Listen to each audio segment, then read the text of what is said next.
So this is Massive, the world's largest cruiserweight, and you're watching and listening to Countdown City WrestleCast.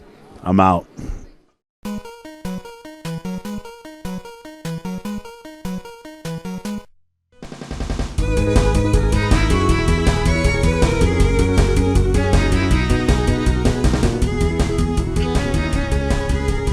What's up, heels and baby faces? Welcome to another episode of the Countdown City WrestleCast. I'm your host, JC, and I am joined this week by Tommy. You. And we got Mike. I'm Mike, and I'm in the Latino World Order. I don't know what to do with that. I really don't know what to do with that. Look, just go on. I don't know how to start the show anymore. I'm obviously not going to use the year, because that was horrible. I'm just making up something new. Throwing ideas out there till they hit. I think the new thing is just it's new every week. I'm just coming up with something. Yeah, why not? That'll work. If you got ideas for Mike's intros, send them to us on Twitter at for WrestleCast. Comment here. Subscribe on the Countdown City Geeks YouTube channel. And no, Tina, my intro is not going to be bye. I'm leaving the WrestleCast. Okay. No, she loves you on the show. I don't. Today we're going to be previewing NXT TakeOver VengeanceDay. Ooh, Valentine's Day. And talking a bit about the PWI Achievement Awards. Yes, the Achievement Awards that they had for 2020. As crazy of a year as it was. But first things first, Tommy, I got to ask you, how do I get this autographed? Oh, look at that. You have my book. Oh, God. Oh, man. Okay. Calming down. I'm calming down. Calming down.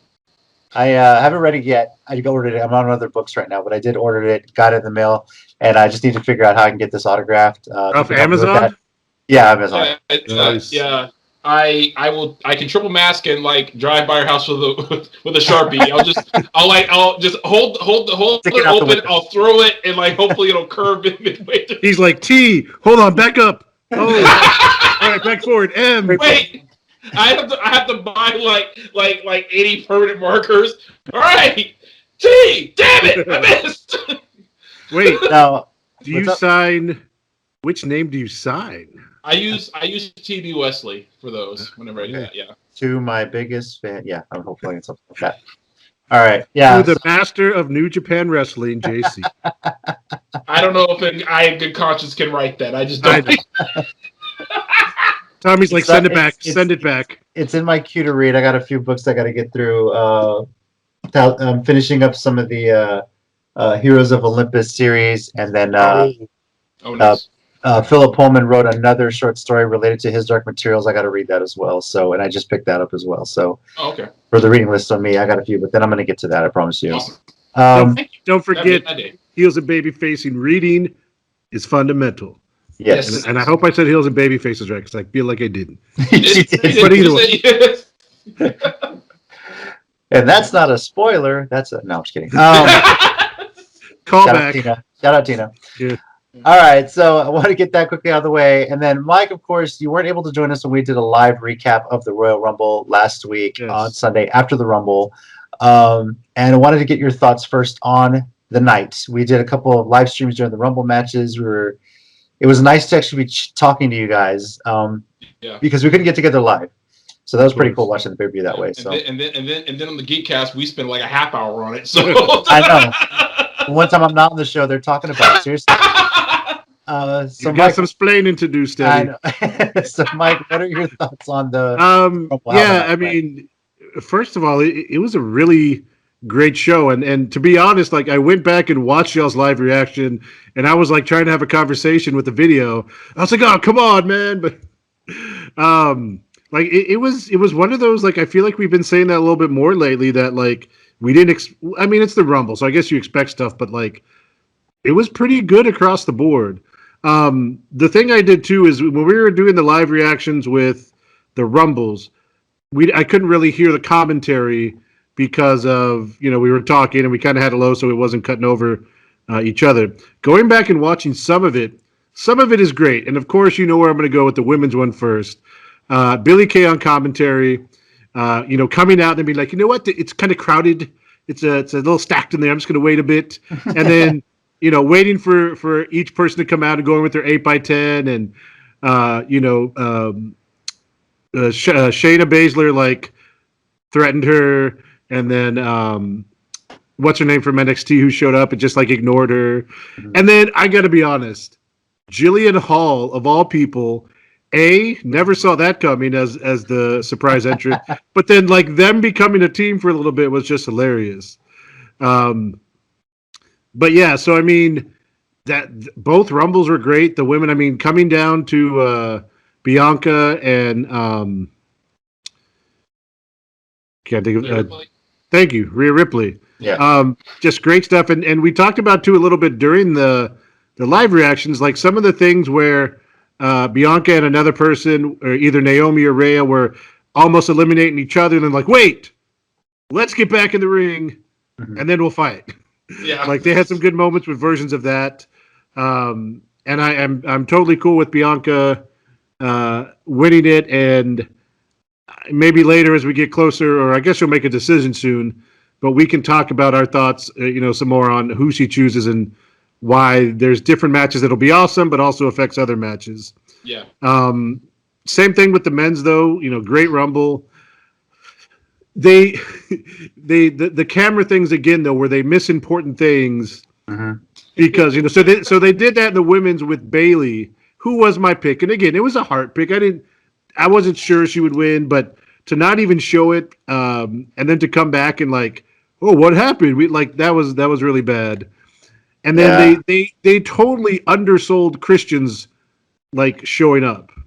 Like they're like, oh, it's Christian. I'm like, dude, get excited. I didn't hear it from them the same way. And that's one surprise to return that I think would have had a bigger impact if there was a live crowd there. Yeah, hands down.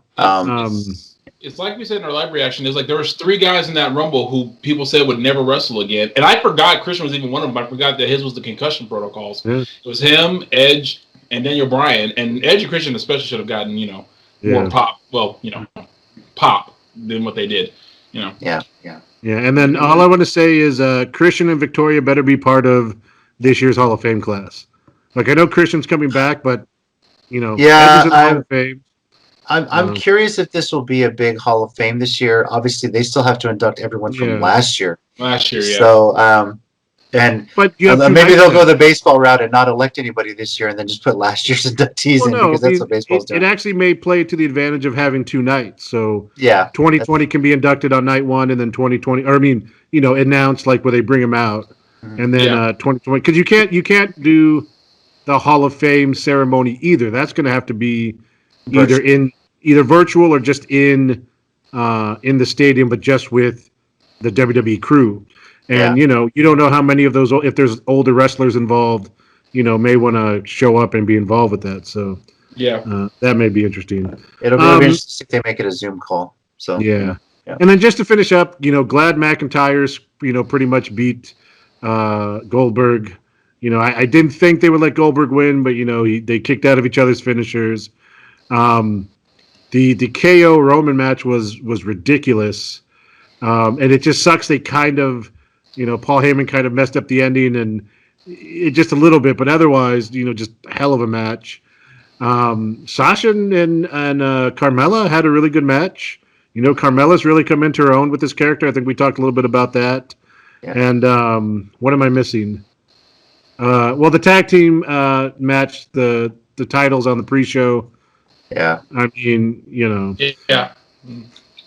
It wasn't anything too special. It got the titles off them to set up something potentially we think with Asuka and Charlotte, but we'll see how that plays out. Although, just real quick, since we're kind of talking on Raw last night, Lacey and Charlotte. You saw that? No, I was about to, but go ahead. Okay, but it was Charlotte versus Lacey, and Charlotte won by DQ, and I still don't know why she's supposed to be the face in this feud necessarily, but Lacey is now challenging for the Raw Women's title, and someone online was like, they're going to have Lacey upset Asuka so they can go to WrestleMania and have Charlotte versus Lacey with Ric Flair on a pole match, basically. And I was like, oh my God, if that's what they do. They'll put Flair in a cage or something like that. I was going to say Ric Flair on a forklift match. In the shark cage. But yeah, no, it was a great show. Thanks for giving me a little time to talk about it. I really missed. I was watching the like I said, your live reactions the next day, and I was like, oh, should have been part of the conversation, but work all be good. great. We went kind of late, but it was funny. So I was off the next day, so I was like, I guess why not? So and I went in. I go in late, so I didn't. Yeah. All right. Well, one more thing to cover real quickly before we get into NXT TakeOver Vengeance Day is that Impact, lo and behold, is sneaking up another wrestling show on us on Impact Plus. They've got NoSurrender slated for this Saturday. If you got Impact, they got nothing else to do. Why not? Yeah, they're trying to build it up, and obviously they're making a heavier investment into Impact Plus this year, more so than they did last year. They lost a lot of pay-per-view revenue, but this is a good way to get subscribers. Some of the big matches here, Good Brothers are basically defending their title, right? Is this where they defend against? It's a triple threat now. So Private Party. Oh, okay. Yeah, Private Party and Chris Sabin and James Storm. Well, Chris Sabin and James Storm are the current champions right now, if I'm not mistaken. I thought the Good Brothers. Oh no, I'm sorry. It should be the Good Brothers. Good Brothers are the current champions, but I believe on Impact tonight there was a double DQ or some sort of weird finish to where it's now a triple threat tag team match. Right. Okay. So the Good Brothers are that. Yeah. Which I just can't help but notice that like Sabin and James Storm need a team name. They're like two of the guys who were there when TNA started. They need they need to be the TNA originals again or something like that because they're Motor City Beer Guns. You joke, but I like that. Motor City Machine Gunning Beers. Machine Gunning Beers. Yeah, I'll also accept that. Yeah. That could work, or just be machine gunners. The more I think about it, the more I'm like, I just want to see the shirt they would make of that because I would buy it. You know what? They don't even know the Motor City since James Storm's just machine gunning beers. There you go. Let's take that part of it. Random tag team match are going to have there Eddie Edwards and Matt Cardona against Brian Myers and Hernandez. Good to see Hernandez getting some. That's kind of interesting. That's hilarious to me. I don't know what. Just Hernandez doing anything. Is Hernandez still after? Is there any money left? Is he still after this? He's always after money. Sean. He's always after money. Yeah. I think I read he was a mercenary for Brian. Oh, so he's okay. That makes sense. He's an Impact Plus now. Let's see. Triple Threat Revolver to determine the number one contender for the Impact Plus or the Impact Plus Impact X Division Championship. So. Good slate of wrestlers: Ace Austin, Blake Christian, Chris Bay, Daivari, Suicide, Trey Miguel, Willie Mack, Josh Alexander. I'm assuming this is going to be everyone's like a triple threat. Someone gets eliminated, next guy comes in until you have a number one contender for the X Division title. I like that. Which will be defended by TJP against Rohit Raju. So who's doing Suicide right now? Because TJP does Manic sometimes, right? I think. Because I don't know who's doing Suicide. No, wait, I did read who it was. I can't remember who it was, though. Damn it, I forgot. I don't know. But yeah, you're right. Because that last show we watched, there was the whole thing with Manic and the triple threat, and they're like, he looks a lot like TJP, but I don't know who Suicide's. Zachary Wentz right now. Oh, okay. Yeah. Well, he was, because now he's in WWE, so it must be somebody else right. now. Mm-hmm. Yeah. So Trey McGill is the one. Yeah, currently it's Zachary Wentz. Yeah. One more match that they. Well, no, he said that's one of the guys that went to WWE. They're in NXT now. Wentz and Desmond Xavier. Oh, so Wentz did it last year. So then I'm curious to know who's doing it now. That's kind of kept a mystery. Yeah, cool. Unless TJB's doing double duty. Oh God. Yeah, he probably will. And then the Impact World Championship, Rich Swann defending against Tommy Dreamer. There's one more I just saw on Twitter. It's the knockout tag titles in a no DQ Texas Tornado match. Fire and Flava against Havoc and Nevaeh. Wow, that rhymes. Must have just gotten added then. So. Yeah, it did. Yeah, just a few minutes ago. Interesting. I'm sure there's gonna be a lot more added. These Impact Plus shows usually like to put quite a few matches out there. So we'll see. We'll see what they come up with, and should be a good night. Hey, it's supposed to be freezing this weekend, so stay in and watch Impact Plus. Yeah, Yeah. Tax returns might get accepted this weekend too. I already filed mine, so I've been waiting for them to just say, "Hey, we're open to take them now." So nice. I haven't bought mine yet. So well, that'll be Saturday night. On to what's happening Sunday. NXT TakeOver Vengeance Day, and the grand tradition of WWE. If a pay-per-view happens to fall on Valentine's Day, we'll change the name up a bit. St. Valentine's Day Massacre. Anybody? So right now there's 5 matches on the card. NXT card.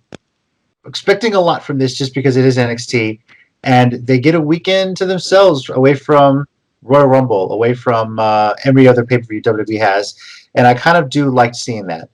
They're on their own. They get a Sunday slot, and it's an important one because this is also the last takeover on the WWE network as it stands right now in the United States. So anything future is going to be going to the Peacock network. I'm just waiting for the euphemisms to come out. The WWE Cock Network or something. I told you, Sean, Vince, and Triple H are going to come out and redo that whole promo of I believe Vince likes cocks. I believe it. I've already heard it called the Weak Cock Network. Yeah, that could work too. Nice. All right, we'll start this night talking about the NXT North American Championship. Johnny Gargano defending against Kushida. Tommy's going to be picking this one last because I know he's conflicted. Tina did submit her picks for this. She's going with Gargano. And she's like, who's the Kushida guy? He came from New Japan. Oh, Gargano. That's what she literally said. I don't blame her for saying that. I really don't. So, I'd like to see Kushida get it. I think this is like his first major title shot, but I'm going to go with Gargano here. Just because he's kind of, him and Candice LeRae are building up their own stable right now of the way. This is the way, right? How long before they start using that, right? I was thinking that today. I was like, how long before they start saying that? Because I'm waiting for it. Are they using that old song about the old couple that got lost? What? Oh, never mind. Oh, yeah. Where were they going without ever knowing the way? Oh, Lord. You know what? Where were they going with that? Yeah, that's true. Man, I almost second guessed myself on that joke. They can see the road. Yeah, exactly that one. All right, Mike, who are you picking for this show? So honestly, here's the thing: I'm not sure what to do with Gargano sometimes because he's been in seriously, he's been in NXT so long. Not wrong. I'm like, okay, he's had a good run. Maybe it's his time to kind of put the guy over, and he kind of did with Leon Ruff, but then there was some stuff involved, and then eventually he wins it back. So I feel like similar, like it's time for Kushida, but you're also right. Gargano's has the way, and they have that little group going. But I don't know. 2021, I'm going out on the limb with some things more. I want to go with Kushida. Okay. I'm going to get him to take the title. Now, Tommy, you going with your New Japan transfer, or are you thinking it's not his time yet? I'm going with Kushida. All right. I was thinking about this the whole time. I was like, because I do see the point of like them bending up the way and everything, but I don't know if this is going to be the path that Gargano uses to get the NXT title and keeps it for longer than 2 weeks. Because we all know how quick that title reign is. Jeez. Yeah. So I don't know. I want to go Kushida because he's been through so much. I mean, they signed him and then he got injured, and then they kind of didn't do much with him when he wasn't injured. So I'm just kind of hoping for Kushida. The dude could have made it into the Tokyo Dome. Just saying, right? I'm a firm believer that him or Hiromu Takahashi could have been one of the first junior heavyweights to main event Wrestle Kingdom. And since he's gone, Takahashi, my hopes and dreams lie on you, brother. Anyway, so I'm hoping Kushida. Okay, see how that plays out. Now, the next two are the finals of the Dusty Rhodes Tag Team Classic. The first is the women's bracket, which I'm putting the full bracket up right now. So we know one of the teams will be Dakota Kai and Raquel Gonzalez. We're recording this on Tuesday, so we're waiting the results of the other team, which will be determined on this Wednesday's NXT. Ember Moon and Shotzi Blackheart, or The Way, Candice LeRae, and Indy Hartwell. Now, the winner of this classic does get a future title shot at the NXT Women's Tag Team Championships. Tina going with Dakota Kai and Raquel Gonzalez. She likes the push that Dakota Kai has been getting recently. I'm more inclined to think that Ember Moon and Shotzi are going to win that other spot and actually win this whole tournament. Would love to see Ember and Shotzi get a shot at Nia and Shayna and take the titles from them, potentially at Fastlane. I mean, I think it's a little too soon to do it at Elimination Chamber with everything else they're going to have planned, but I think Fastlane would be a good spot for them to get that tag title shot and put them over there. So I'm going with Ember and Shotzi. Tommy, where are you going with this one? Okay. When we started looking at this, I don't know if they might have seen it. I laughed a little bit because I have a pick, and I'm just laughing at the idea of being 100% wrong. Like I have an idea in my head that it's going to be the way, winning their round and then winning the whole thing. That's just my feeling. Because because it kind of feeds into my previous pick. I think Gargano's going to lose the North American belt, but the way is going to win something that night.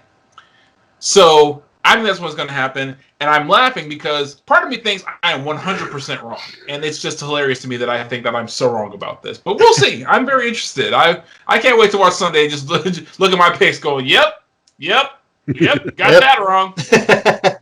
You know how often I do that when we pick something and I just look at the screen, I'm just like, well, yep, got that one wrong. As long as you don't have money on it, you know. Yeah. Yeah. If I had money on this, my picks would already be completely different. Mike, where are you going with this one?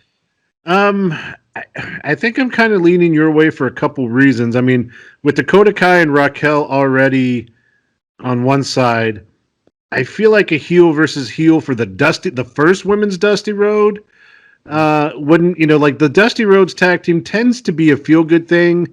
I mean, like Pete Dunne and Riddle won it. Right. Who was it? Finn and Samoa Joe. Cool. And then the Undisputed Era.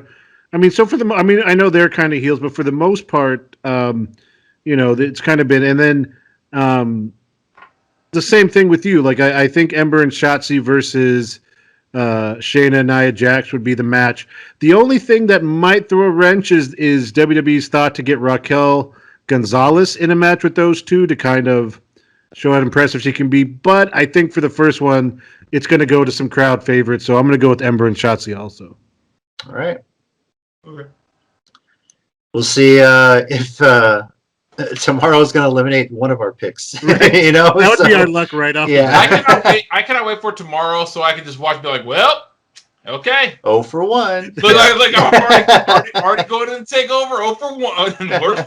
That takes me back to last year when that Ridge Holloway was in NXT, and I thought he was starting to get a push, and I'm like, yeah, he's going to win this fatal 5-way, and then go in, and then he didn't even win the match like Gargano wanted or something. I was like, well, never mind.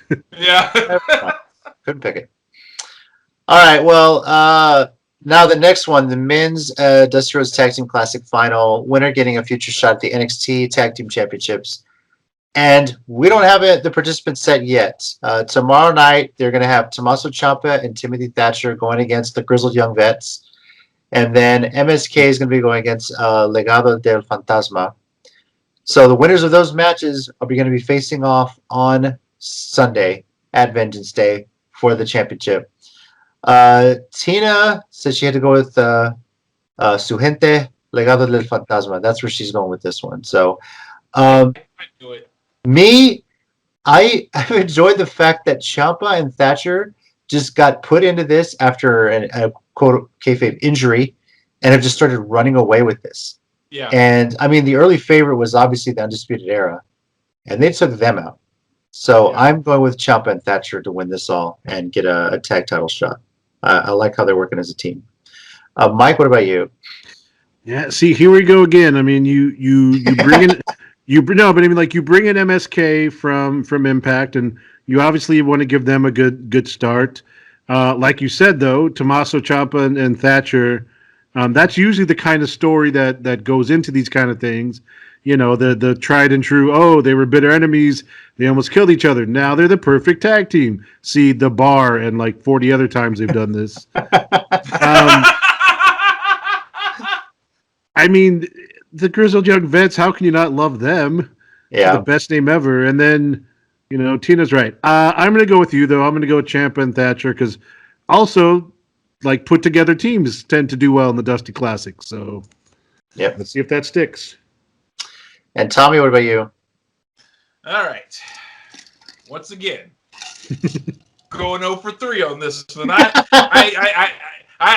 gonna, I'm just gonna pick everything I think may not happen, just so I can go completely on this one. Something's got to hit, right? Something's got to hit. Yeah. Yeah. So, Honestly, my picks for the match are actually going to be MSK and Grizzled Young Vets, and I'm picking MSK to win it all. All right. I don't know. It just seems like they just came in with a house of fire and like a ton of push behind them, and like they just got in the building. It's like Triple H himself might as well have walked them out to the ring with the way it looks like they're being pushed. So that's just my pick. Again, I'm looking forward to tomorrow night so I can see if I'm going in 0 for 3 of this. I would love it if Phantasma and Ciampa and Thatcher win. I'm just gonna be like, yeah, I'm going in 0 for 2, and the pay-per-view ain't even till Sunday. All right. Watch our luck. The Grizzly Young Vets win it all. I was just thinking that. So. I mean, the only one we didn't pick, that'll be the one to win. Yeah. I would laugh if that happens, and we're all just gonna be like, wow. But then I can't even be mad. Really, you can't. We'll just like, sing wow, their song. Every last one of us did not get this right. That's actually amazing. Well, they are the Grizzled Young Vets. The Grizzled Young Vets. He's a Grizzled Young Vets. Yeah. All right. NXT Women's Championship is a triple threat match. Io Shirai against Toni Storm and Mercedes Martinez, who were a former tag team that lost in the first round of the Dusty Rhodes Classic. Tina has made a pick, but I'm going to reveal hers last this time. So I know what Tommy's is. I think I know what Tommy's is, so he's going to go first. Actually, no. Actually, I'm torn right now.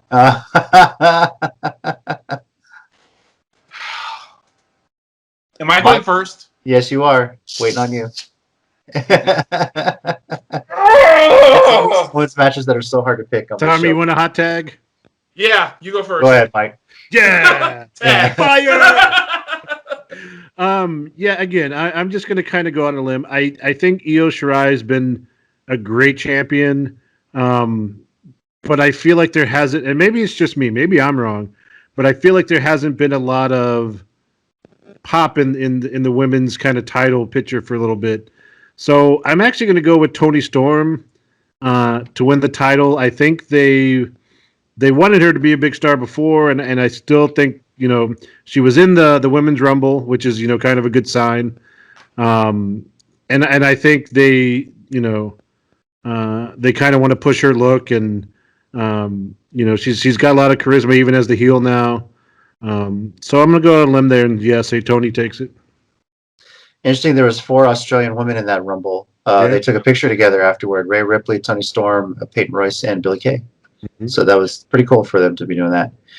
All right, Tommy. Now you're tagged back in. You got to make a pick here. Yep. So honestly, I'm with Mike. That's who I was. Because honestly, I felt like they've been pushing either Toni Storm or Mercedes Martinez. So lately it feels like they've been, and that's why I thought they were going to lose early in the Dusty Classic anyway, because I think they wanted to tease pushing one of them as champion. And so honestly, I'm going Toni Storm as well. I'm sorry, Io. Forgive me. Io, Tommy doesn't have faith in you. I do. I'm actually going with Io Shirai on this one. I said I was sorry. I feel like Mercedes and Toni are going to be just trying to beat each other up so much, and then Io's going to sneak away and get a win somehow. There's always, whenever you think Io's going to lose it, the way they do it, she always manages to pull out a victory. So I'm kind of sticking with her on that. Well, I can't stop thinking about her in the women's war games when she had the trash can on and jumped on. That was a magical moment. That was insane. Tina, though, is going with the wrestler that she managed once in RCW. I'm talking about Mercedes Martinez. Yes, I figured she was good. Okay, the good thing about this match is someone has to be right. That's the best part. Someone has to be right. Someone has to be right. Tommy, yeah, do it. We got the story about Tina managing Mercedes and Alyssa. I said I wasn't telling the story again. I said I wasn't. I'm not. No. For the first time in 2021. Yeah. Okay, I'll tell it. I found the first Shimmer DVD, and I went to the show and had Alyssa Flash and Mercedes Martinez sign it. There, I told the story again. Is everyone happy? Dang it, Tommy, that's the worst rendition I've ever heard. Yeah. No. Okay, then go look for the other 10 I did before. Dang it. To be fair, I didn't tell that story, and it's relevant to this show. I'm just going to say that. All right. NXT Championship Finn Balor defending against Pete Dunne. Tina's going with Finn. I'm wearing this shirt. I'm going with Finn. I'm just going to come flat out and say it.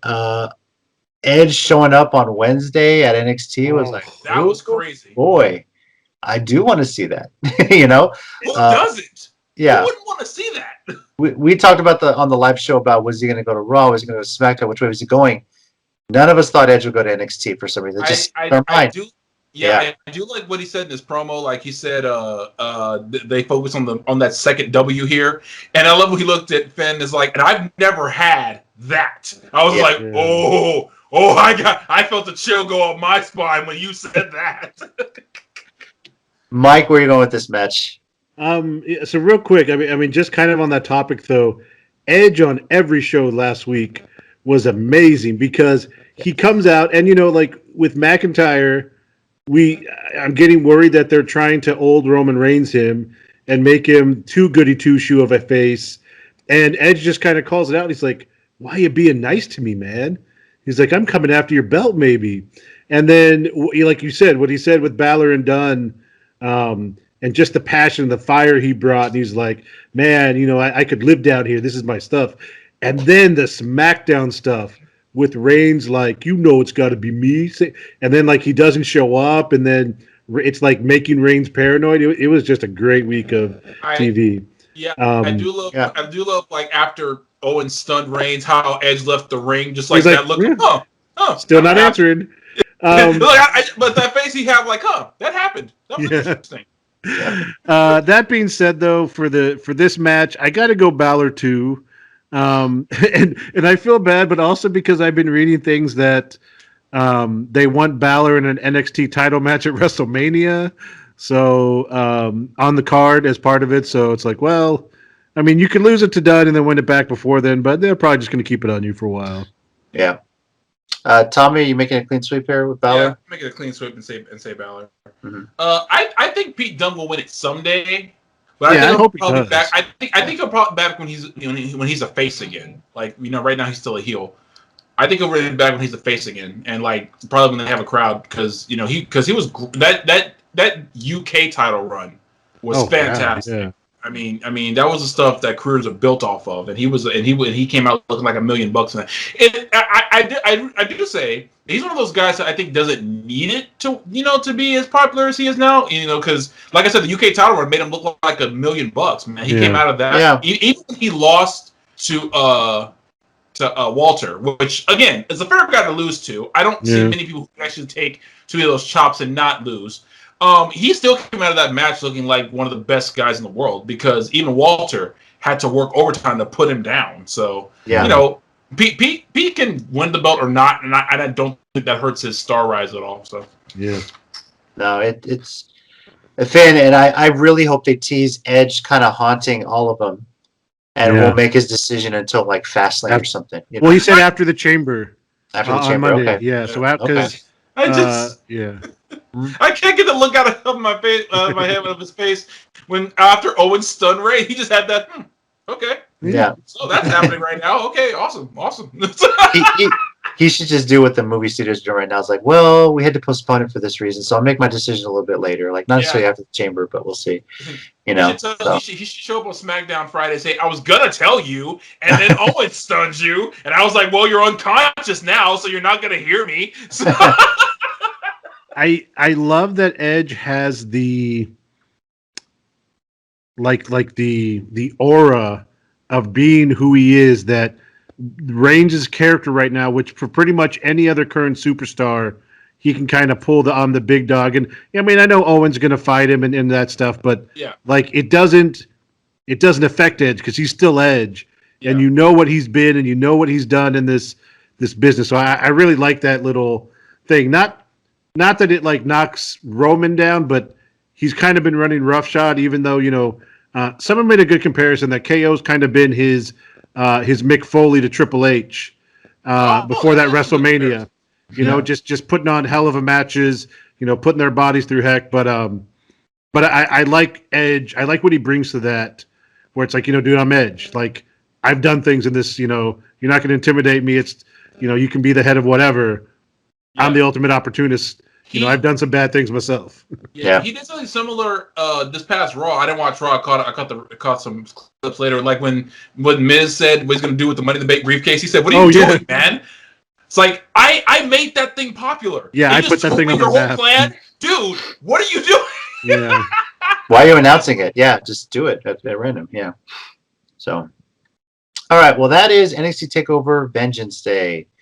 Vengeance Day. So be nice to your wife or girlfriend. Maybe they'll watch wrestling with you if they don't currently already. So I will say Vengeance Day sounds like the best action movie that hasn't been made yet. Like I just see a trailer with nothing but bullets being fired through the air like a city street. I don't know. So like Fast and Furious, John Wick, Transformers, which also sounds awesome. So I was just gonna ask, who's the main star? Is this like a Bruce Willis? Is this Bruce Willis is like the old guy they buy the guns from, and like could be the next Marine movie, the Marine 20-something Vengeance Day or something like that. So with Finn Balor as a nailed it. Get some international flavor in there. Yeah. All right, with that, we're going to talk now about PWI's 2020 Achievement Awards. Don't say that year. I know, but that's the year they're referencing, and hopefully the last time they reference it here. Yeah. The cover is great. Orange, you glad it's over. That's the headline with Orange Cassidy on the cover, holding his award upside down, all nonchalantly. It's perfect. It's awesome. So, that's once again, this is my argument. Whenever people say AEW doesn't build new stars, literally there is no one who's never heard of Orange Cassidy at this point. Now, if you're not familiar with the Achievement Awards, this is basically completely voted on by all the PWI subscribers that turn in votes. I unfortunately didn't get to, but that's okay. I'm actually pretty happy with how these things turned out.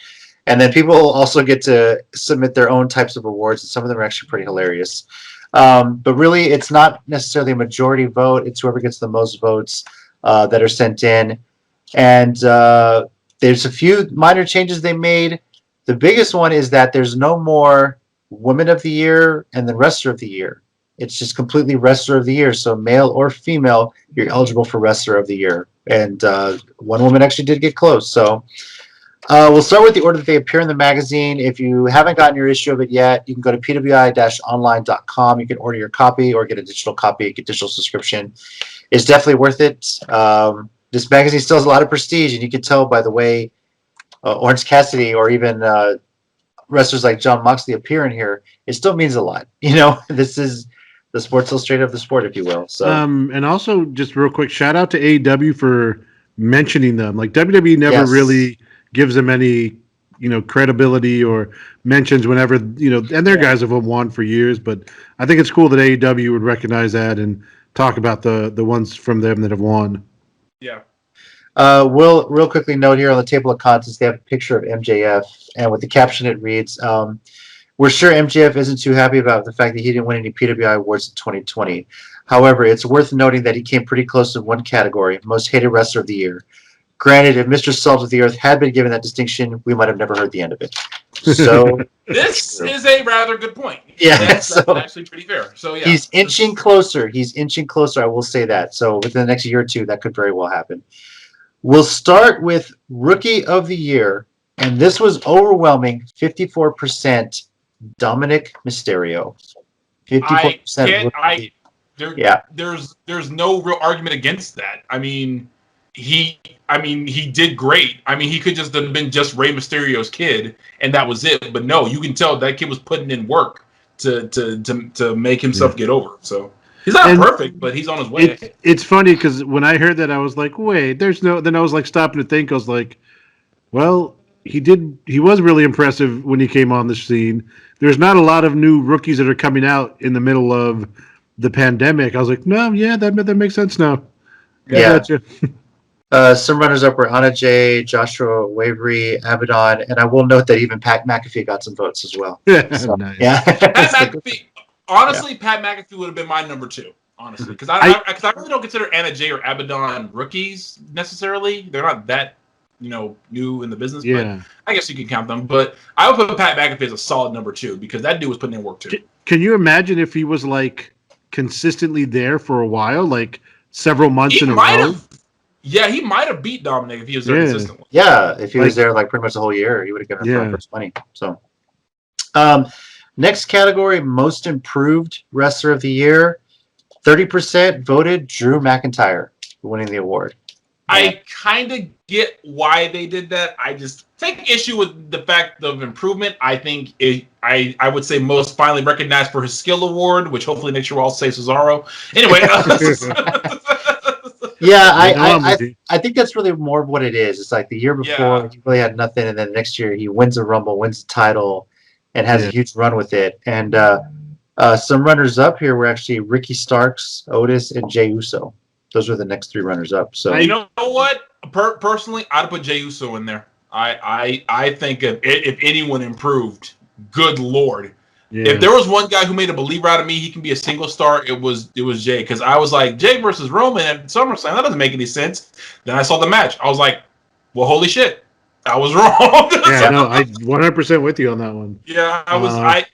And then after that feud got me going. I was like, every time they wrestled each other, I was like, damn.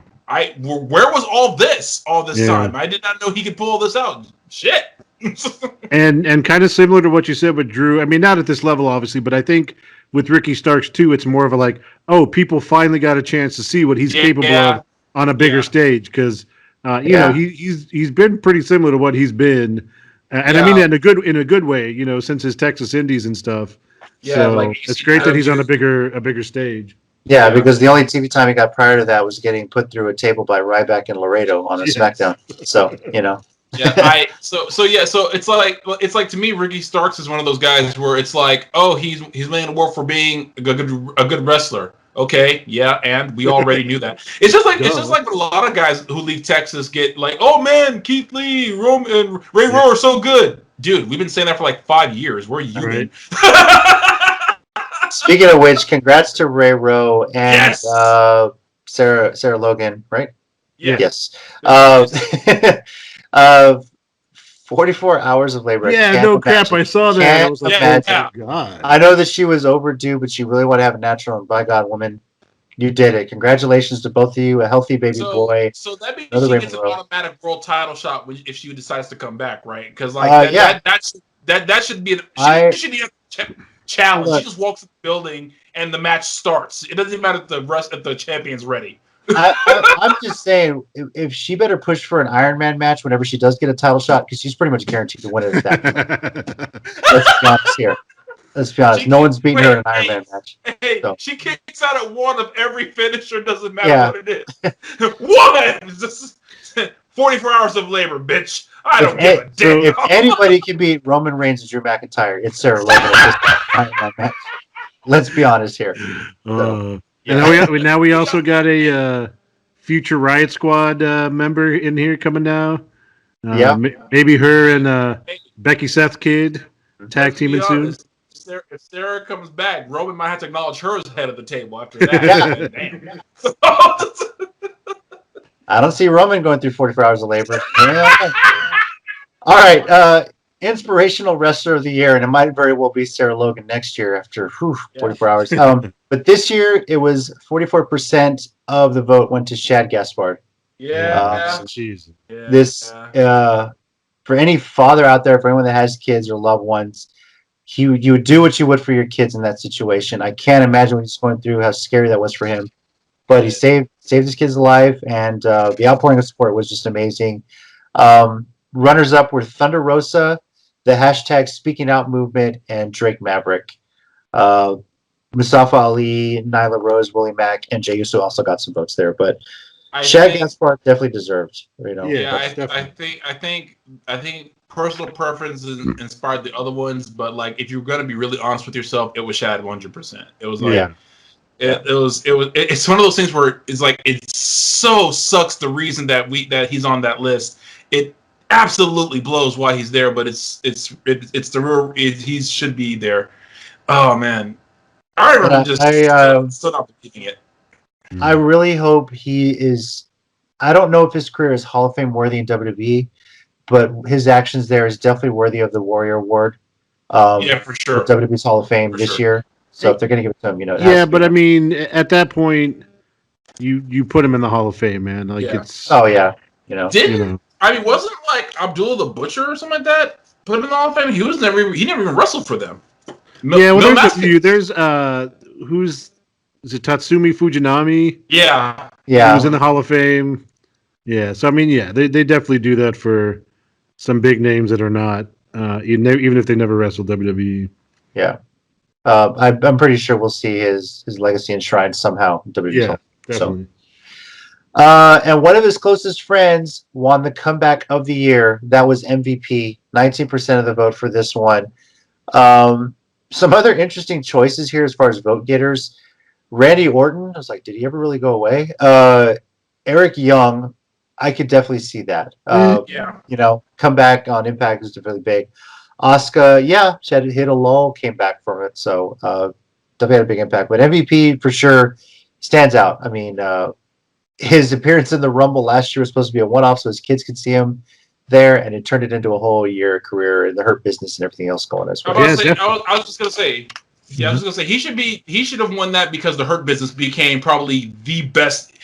I said this earlier, and I keep having to change my list because Roman, Bayley, and Sasha, Drew McIntyre, and the Hurt Business were the four things that I think were just saving WWE off of the pandemic. Yeah. If it had not been for those four things in particular, I think they'd have hit a real bad lull. But those four things were keeping them afloat. Yeah. No, I agree with you. And like you said, last year we saw him like, oh, that's cool. He hasn't been there in a while. If you would have told me that day, like, oh yeah, by the way, he's going to stick around and help create one of the best factions in wrestling right now, I'd have been like, come on, come on. But no, it's been great. Yeah. It's been really good. So now a brand new category this year, Independent Wrestler of the Year. And 19% went to Warhorse. From the write-up about him, he stayed as active as he possibly could with the pandemic. Yeah. And I think if you're winning an award, especially this year, it's definitely well-deserved. Yeah. I like the fact that PWI, though, is recognizing people on the independents. Yeah. While they kind of merged the Women of the Year and Rest of the Year into one award, this one makes a lot of sense. This is really cool that they're doing this. I look forward to seeing who they recognize going forward. To be honest, this is kind of a bigger thing than just being an independent wrestler and landing on the PWI 500. You want an award like this because the readers know who you are. They're voting for you. Means a lot, I think. So definitely. Well, yeah. I mean, he got that TNT title shot, I think, because. Oh yeah, that's right. Yeah.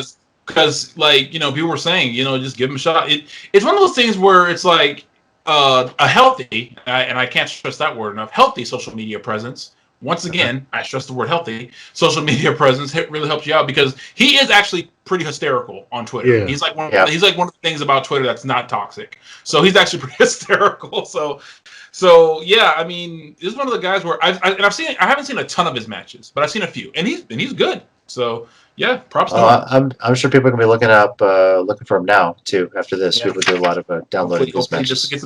Hopefully, just get some signs somewhere. Good for him.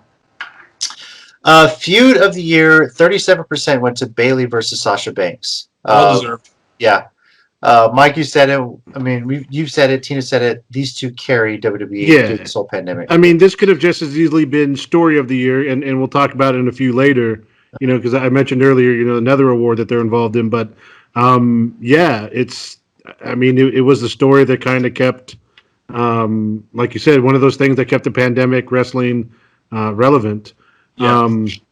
I do have a question though. How many votes did Nia versus Safety get? All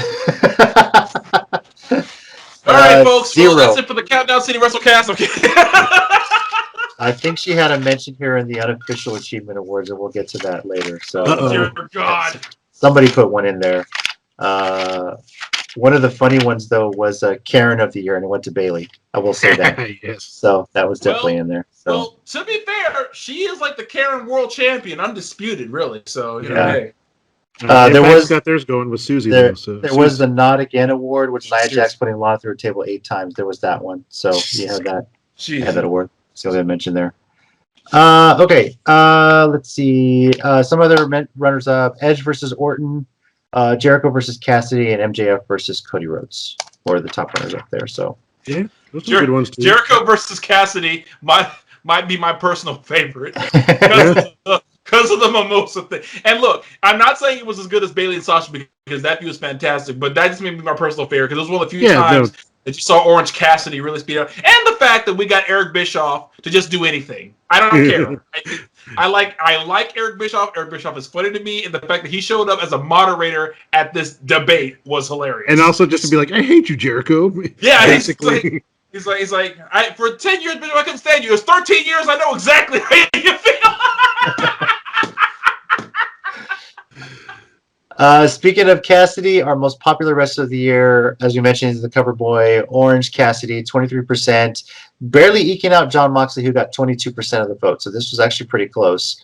Drew McIntyre and Keith Lee were the next runners up there. So nice. Well deserved. I mean, hey, the guy's popular. How great is it that you can just be nonchalant, have your hands in your pockets, and get over that way? So it's to me, it's one of the greatest long-term career strategies ever. He puts forth the least amount of effort, and he will probably be wrestling until he's 90 because he'll be healthy enough to do it. So I do want to see like an 80, 70-year-old Orange Cassidy with like a cane. Still having a jean jacket, torn jeans, and a picture of his shirt with a cane on a shirt he's wearing. Just walk out. I do want to see that. First of all, the place will go nuts. So, and on the opposite of that, most hated wrestler Seth Rollins, 21% of the vote. Roman Reigns got 19%. MJF moved up from 4th to 3rd, 17%. Randy Orton with 11th. And MJF is slowly getting there. And I think once he wins this award, he may tattoo it on his body. Tattoo it somewhere or just retire from future consideration. He'll never be the most hated wrestler. Yeah. People hate him that much, they won't put him to win it. Right? What I love about Seth Rollins is it actually started naturally why he was a face because he was saying such dumb things on Twitter and he was getting into feuds with, who was it, Zack Sabre Jr. or somebody. And people were just like, dude, why are you being such a douche? And then he just turned it into this amazing character that was just so kind of like sleazy. And I kind of like it, considering, was it 2019? He was that super face and he wrestled like for an hour on Raw and people were chatting him. And then he just like naturally himself got turned into a heel just by being himself. It just kind of cracks me up. Pretty awesome. I will say, of course, the person who should win most hated wrestler is Evil Traitor. Okay, sorry. Sorry, no, didn't get any votes on that one. So I don't care. He's still a traitor. All right, match of the year. Match of the year. Young Bucks versus Adam Page and Kenny Omega. This was at AEW Revolution back on February 29th. 22% of the vote there. Great match. It was pretty awesome. I think, Mike, you had it listed on one of your top picks. It might have been your pick for the match of the year when we were doing our year-end awards. Yeah, so definitely worth going back and watching it. Believe it or not, the runner-up was the greatest wrestling match ever between Edge and Randy Orton. I'm not lying. People voted for that. Bye, Tommy. Then there was Charlotte and Rhea Ripley at WrestleMania, and then Walter versus Ilja Dragunov in October. So Charlotte and Rhea would probably have won it if the right person would have won the match. Yeah, probably. I agree with that. So how could that match have been number 2? Okay, I'm okay. I have no idea. I'm okay. Look, I know because of we are the kind of fans we are, we don't think this way, but there is a part of the wrestling that just like they, whatever WWE says, they kind of go with. And so if WWE calls it the world's greatest wrestling match, you're like, yeah, definitely. And it's just what it is. Yeah, so. And it wasn't a bad match. Remember we talked about it. We were just like, you put this whole, they almost kind of made you want to hate it before it started because they kept hyping it up the whole time. So it's like you had to work from the negative just to get, from the beginning. So. Yep. Tag team of the year, Golden Role Models, Bayley and Sasha Banks. While they finished 3rd in the Tag Team 50, they got 20% of the votes for Tag Team of the Year. Runners-up were FTR, who were number 1 in the Tag Team 50. Adam Page and Kenny Omega as the Elite got the next runner-up, and then the Street Profits. So, okay. Yep. You know, I'm 100% behind this. No offense to the other teams, but Golden Role Model pretty much deserved that. I can't even front. Out of everyone who again, they just worked their tails off last year. Yeah. And this tag team, and appropriately why they were tag team of the year, the picture, I don't know if you'll see it, I might put it up, but it's the fact that they have the tag team belts around their waist, and then they're each holding their Raw and SmackDown women's titles. Yeah. They held all the gold for a short time, which is pretty amazing. So, the bad guys took all the okay. And finally, Wrestler of the Year, the final one of the fan voted ones, Jon Moxley, 29% of the votes, number one in the PWI 500. Runner-up was Bayley at 10% of the votes. Okay. And then it was Chris Jericho and then Sasha Banks. Those were the top 4 vote getters. And really?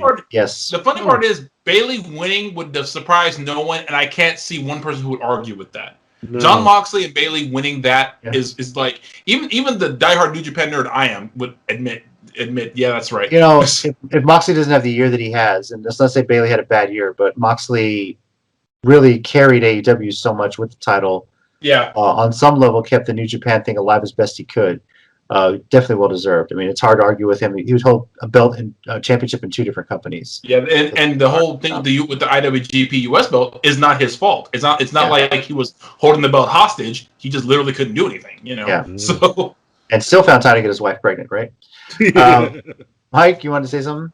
You look like you're about to. I was a little shocked that, and not in a bad way, that Jericho got some votes in there, because I kind of felt like from stuff I've been seeing online that people had started getting tired of him a little bit. I mean, he's definitely been working his tail off. He shows up for these big matches in AEW. I know people get on him now. They're like, oh, he's out of shape, he's fat, but like he's still going in matches. He's still pulling off his lion salt. And yeah, I was just gonna say that's what got him the votes. He did the lion salt right last week. So.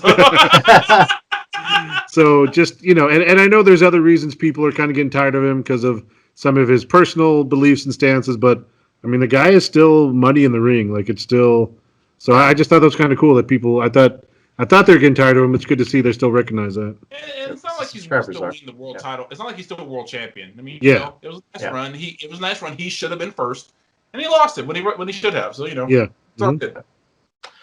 Now, the Stanley Weston Award for Lifetime Achievement, they actually did have 2 recipients this year.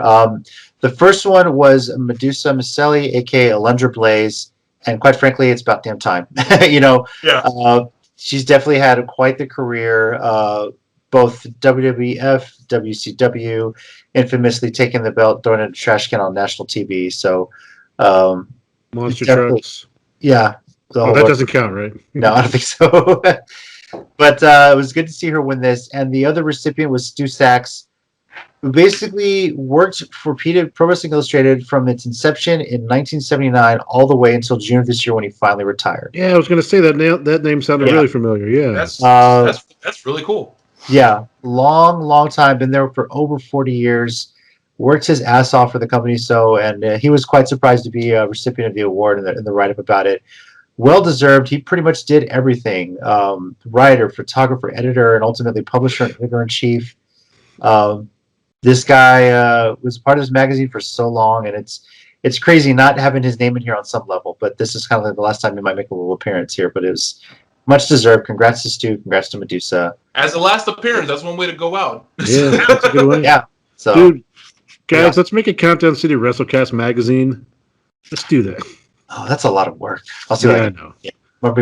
Tommy likes to write. I do. It might be a PowerPoint presentation we send out digitally. Yeah. Hey, dude, I know how to animate in some of those slideshows now, so it's all cool.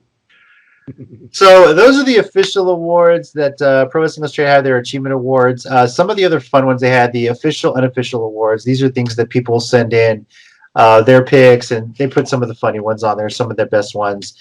Cinematic match of the year is Stadium Stampede. I think we picked that as well on our site too. So agree with that. Tommy, you're gonna love this one. The Pure Genius Award was Ring of Honor bringing back the Pure Championship. Yes. The Red Hot Chili Pepper Award, Brock Lesnar's face after working the first half of the Royal Rumble.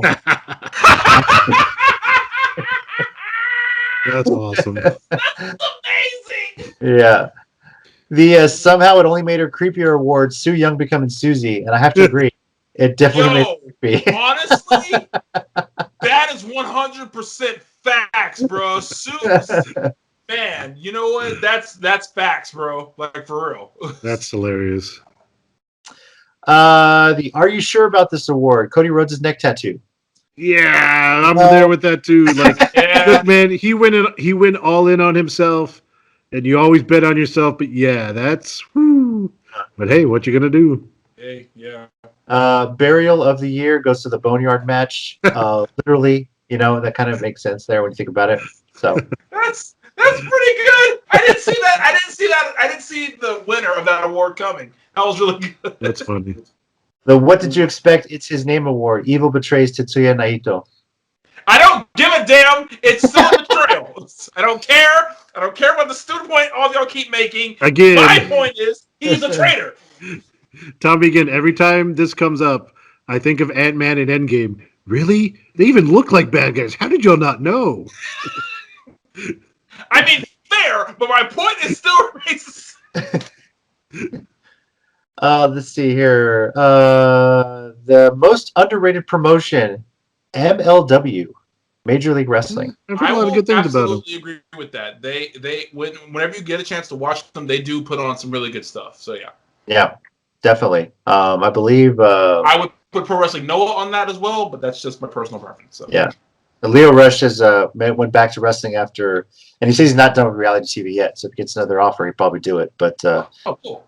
Yeah. So I think he showed up and won a title there, and MLW already still holds it. Let's see. The Mario Ranallo Mamma Mia Moment of the Year, the return of Ember. Nice. Yeah. Okay. I like that. I'll take it. Mike, you getting static there? What? You getting static there? No, can you hear me? I can hear you now. Yeah. I'm okay. There, I don't know. Beauty and the Beef Award, Otis and Mandy Rose. Yes. Yeah. And AEW Dark MVP is Ricky Starks. And Sammy Guevara actually won 2 of these awards. The first one was the Foot and Mouth Award. And the other one is the I'll Do Anything You Ask award. And let's face it, he pretty much did. So, yeah. Well, to be fair. So that's just a few of the ones they've had. Quite a bit in there. The 5 O'Clock Somewhere Award went to Adam Page, appropriately enough. So nice. And the final one I'll mention is that Heaven needed a ring announcer award. Howard Finkel, rest in peace, Fink. Yes, man, I know. So last year was rough. Jeez, it was. And we're done. Hopefully. So, but congrats to all the award winners. It's pretty cool to talk about and see how the PWI subscribers vote for that. So, yep. Now it's time for us to move into our 1-minute warning segment. Mike, do you have something this week? Yeah. Yep. Okay. As always. Let me pull my stopwatch up here. All right. Whenever you're ready, set, and go. All right. So as usual, this is going to be about Cesaro. But a couple things. So a couple weeks ago, we heard his contract was coming up after WrestleMania. We wanted him to go to New Japan. Well, apparently he has agreed to re-sign with WWE, which is cool if he's happy there. I understand. But what I found interesting from some of the reports, so this is allegedly, but allegedly he was supposed to get the Shinsuke role of going through the gauntlet and then getting knocked out by Reigns to be pinned by Adam Pearce. And so they were actually going to face turn him. So he even though I thought he was going to, or I thought he had a chance at the Rumble and he didn't, he tapped out Daniel Bryan again this past SmackDown. But then after the match, he went up to Daniel and gave him a fist bump, and then he said online, he was like, "I always respect that guy." So I hope there's kind of a face push and a face turn and a push coming soon for him, and maybe him and Daniel Bryan and some of those Shinsuke kind of group up and become a little face group. That'd be kind of cool. Yeah. So. You think he's got a shot to get a title shot at WrestleMania? Or what do you think? I think he may be involved in one of those multi-man matches, like if they do the ladder match again or something of that. I think he'd be involved, at least with the Intercontinental side of it. So hopefully, Yeah. I still say you could easily build a program around Big E, Cesaro, and Shinsuke, and just make it a triple threat for the world title. I just don't see why you can't do that. Real quick, I also forgot when I was talking about the Rumble, they almost gave him the Big Show elimination on Strowman. I forgot about that too. Yeah, like he had him up, and I was like, he's gonna. Oh, why? Yeah. All right, Tommy, you got something this week? Yeah. All right. It's actually not New Japan related, but what? Oh, wow! Holy shit! Okay, ready, set, and go. Okay, so to start off real quick, big ups to Ring of Honor for re-signing Roosh and Dragon Lee, and also signing the Vista del Ring, La Pasión Ingobernable, because that's just a great faction to have, and it's cool to see those three stick around. My next thing is, okay, if you don't like AEW, I get it, but Jesus, give them a break. Again, 2 years, and I'm gonna give AEW their props because out of all the companies trying to keep people employed and working, they were one of them. I know several people who were getting calls to come do AEW Dark. Yeah, it's not exactly Dynamite, but it's a check. And I know, and we know people who are there now, Ricky Starks. So yeah, they've been dealing with this pandemic. They're a brand new company. No, they're not doing everything perfect, but they're doing the best they can. And yes, they're working with a lot of companies. Is that a sign that they're not a great company? No. Is it a sign that they're just willing to do business? Yes. So give them a break. If you don't like them, don't watch. But at the same time, leave them alone. So yeah. Yeah, you mentioned them working with other companies. Jesus, Kenta showed up. There's a working relationship there. That forbidden door being kicked the freak open. Just wow. And to me, it's like it doesn't even have to be a constant thing. It has to be like they're willing to at least acknowledge that there's another company out there. That's what matters to me. It's like with WWE, it's like they don't even want to acknowledge that some people have been other places. It's like wasn't until a couple years ago where they ever gave TNA any kind of credit for anything until AJ Styles showed up. Because you can't talk about AJ Styles and not talk about his time in TNA. Granted, it's TNA's fault that they screwed the pooch on that one, but you got to give AJ Styles credit because he built them up in the first place. Tommy, what do you mean? After WCW closed, Sting just hung out in the rafters for 14 years. Yeah, before he showed up in WWE. Of course, he just went arena to arena, hanging out up in the rafters, doing nothing. I hate that freaking narrative where they try to make that true. Same with Goldberg. He just stayed in his locker room for all those years until they finally brought him back out. That's really all it was. Okay, now see, I can believe that he got lost in the locker room. Oh my God. Okay, one other thing. So you just reminded me of stuff. People making fun of him having the escort at the Thunderdome because they're like, "There's no people here. Like it's just monitors. Who are they guarding you from?" I just thought that was hilarious. Yeah, it was funny. He's going for the random streakers, like at the Super Bowl. Hey, dude, that guy made it to the one. Go all the way, man. Yeah, and then he slid down just to make sure that the clock kept running. I think that's really what it was. You didn't want to stop the clock. That's hilarious. That and the sheriff officer that was coming for his head. He probably had 1-9 on his numbers and didn't want to score any more points either. So that ended up working out for him too. This is definitely a golden age of wrestling when you have Impact, AEW, and New Japan working together on some level. So it's pretty damn cool. I'm going to touch up a bit more on the fact that Edge showed up on NXT and say, this better damn well happen at WrestleMania. This better damn well happen. You don't tease me like this, that him showing up against Finn, a match we didn't even realize we wanted. But now that you've done that, it better happen. And I'll take it a step further. We better see the Demon at Mania. We haven't seen it yet. You have 2 nights of WrestleMania. Pick one. The Demon versus Edge. It's an East Coast outdoor stadium. It'll be dark enough to do the full intro. You can pick whatever night you want. But Edge and Finn, Demon Finn, would give us a classic.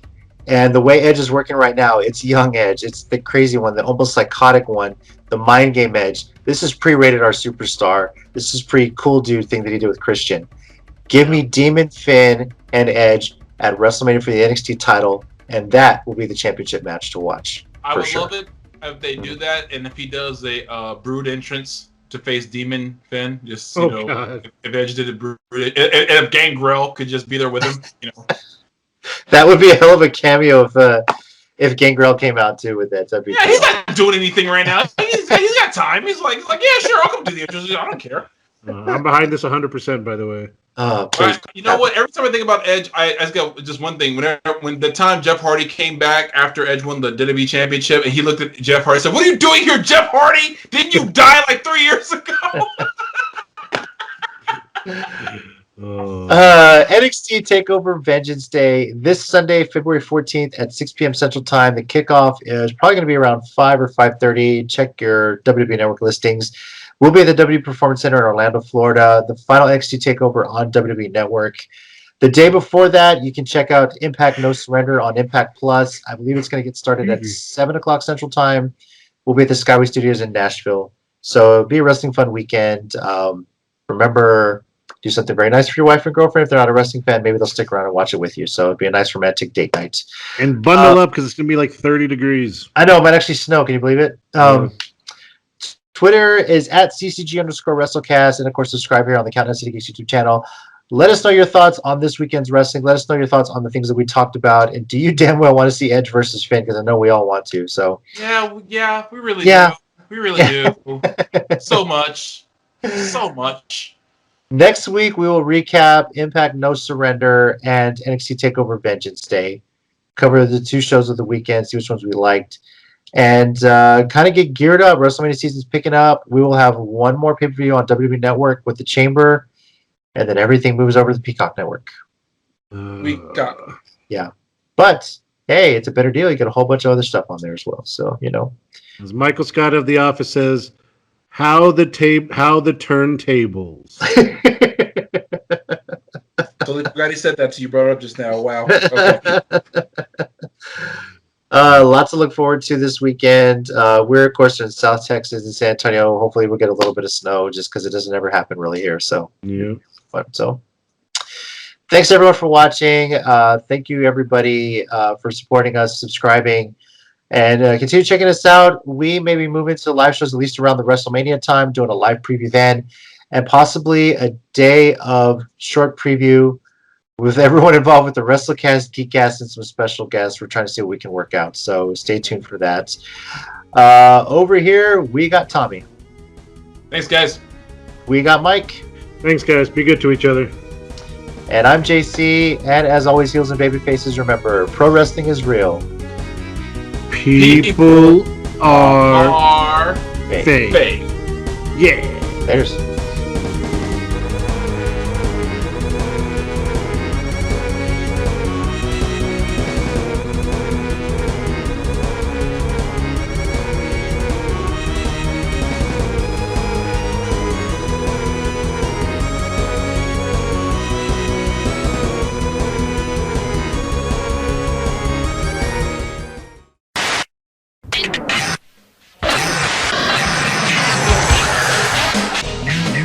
Hey yo, subscribe to the channel by clicking right here. Or if you want to watch more videos, click right here.